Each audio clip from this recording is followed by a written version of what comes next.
The International Criminal Court has issued arrest warrants for 2 Russian officials over attacks on Ukrainian civilian targets.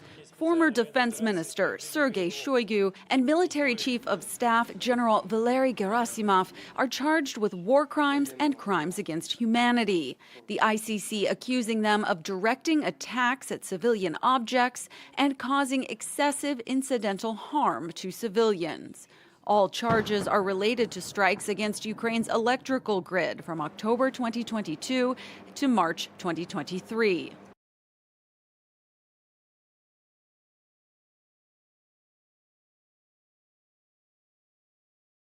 Russian media reports of a direct Russia-US clash, a Russian military jet downing an American surveillance drone.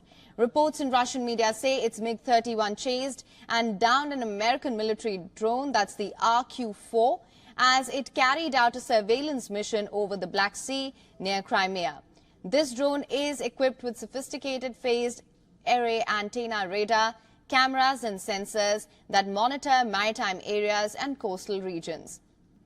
U.S. officials have dismissed the claims of an incident over the Black Sea. They say the U.S. drone merely switched off its transponder and later responded, and later it landed safely in Italy.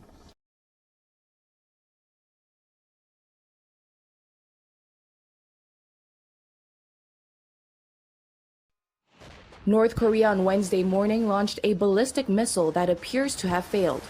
According to South Korea's Joint Chiefs of Staff, the regime fired a ballistic missile toward the EC at around 5:30 a.m. from the Pyongyang area.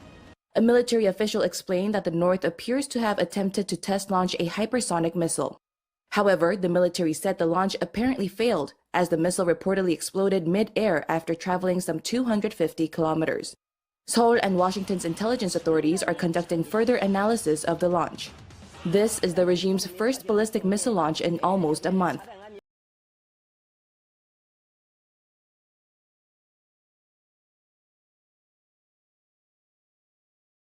Israel's Supreme Court has ruled unanimously that the military must begin drafting ultra-Orthodox men for compulsory service, a landmark decision that could lead to the collapse of Prime Minister Benjamin Netanyahu's governing coalition as Israel continues to wage war in Gaza. Now, the court ruled that in the absence of a law, compulsory military service applies to the ultra-Orthodox like any other citizen.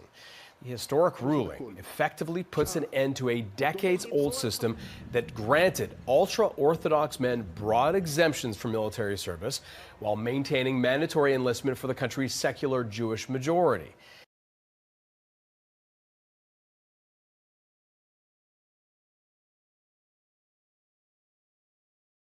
Wikileaks founder Julian Assange walked out of a U.S. federal court in the northern Mariana Islands free, having spent most of the last 14 years in some form of detainment while fighting extradition to the U.S.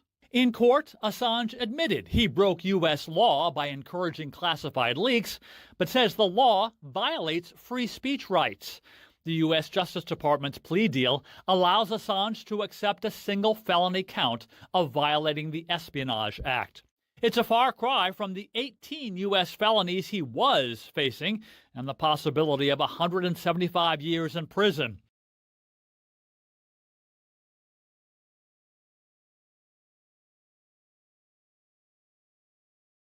At least 5 people have been killed in protests against a bill to raise taxes in Kenya.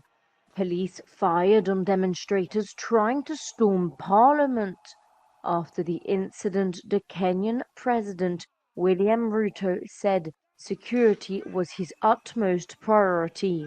The protest follows simmering frustrations in the country over the high cost of living.